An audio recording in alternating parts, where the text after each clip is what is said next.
Et si tout ce que tu recherchais était juste un peu de foi? Route poussiéreuse, soleil couchant, un homme aveugle tend la main, hésitant. La foule murmure, les regards sceptiques, il ne peut pas y arriver. Alors, une voix douce, mais ferme, résonne. Vas-y, ta foi t'a sauvé. Marc 10, verset 52. Pas de lumière dans ses yeux, mais dans son cœur, un feu s'allume, il avance. Chaque pas devient courage, chaque pas devient victoire. Et soudain, la lumière inonde ses yeux. Le monde se révèle. Le miracle n'était pas dans ses yeux, il était dans sa foi. Crois, avance, et tu verras le monde changer autour de toi. And you, quel pas de foi vas-tu faire aujourd'hui? Write, je crois. In, comment, abonne-toi. La prochaine parole pourrait ouvrir tes yeux. Thank you. Tu peux tout savoir, tu peux tout comprendre, avoir la foi pour déplacer des montagnes. Mais si tu n'as pas l'amour, tout ça ne vaut rien.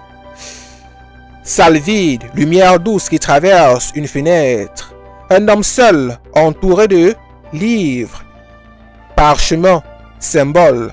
Il sait tout, il comprend tout, il peut tout, sauf toucher le cœur des gens.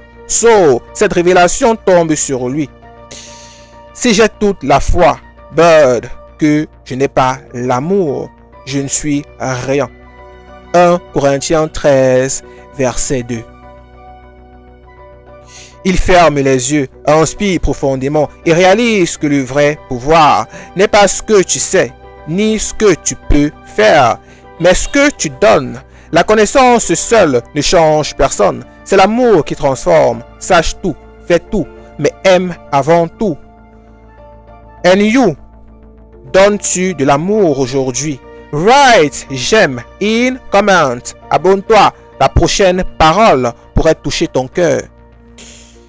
Thank you.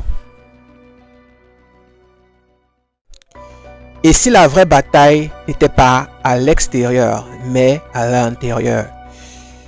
Rue vide, crépuscule, vent froid qui fouette le visage, il marche seul, les poings serrés, des choix difficiles, des tentations qui murmurent, chaque pas hésitant, un piège potentiel, puis une voix intérieure retentit.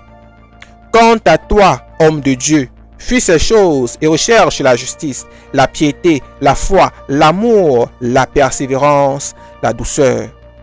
1 Timothée 6, verset 11. Pas facile, tout pousse à céder, mais il inspire, redresse les épaules. À chaque décision, il choisit la lumière plutôt que l'ombre. Chaque pas devient force, chaque refus courage. La véritable victoire, ce n'est pas ce que le monde te donne, c'est ce que tu choisis de poursuivre. Fuis le mauvais, cours après le bien et transforme chaque pas en victoire.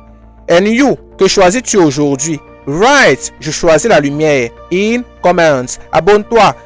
La prochaine parole pourrait illuminer ton chemin. Thank you. Tu as déjà eu faim? Et pas juste de nourriture, mais faim de sens, faim de paix, faim de vide. Place vide, soir d'été. Un marché désert, l'odeur du pain frais flotte dans l'air. Un homme marche, le cœur lourd, les portes vides. Il cherche quelque chose qu'aucune main ne peut lui donner. Alors une voix résonne. C'est moi qui suis le pain de la vie. Celui qui vient à moi n'aura jamais faim. Et celui qui croit en moi n'aura jamais soif. Jean 6, verset 30 et 100. Il s'arrête, inspire et réalise. La faim n'était pas dans son estomac, elle était dans son âme. La vraie nourriture n'est pas ce que tu manges, mais ce que tu crois. Viens à lui et plus jamais ton cœur ne sera vide. And you, quelle faim cherches-tu à combler aujourd'hui? Write, je crois. In, comment, abonne-toi. La prochaine parole pourrait nourrir ton âme. Thank you.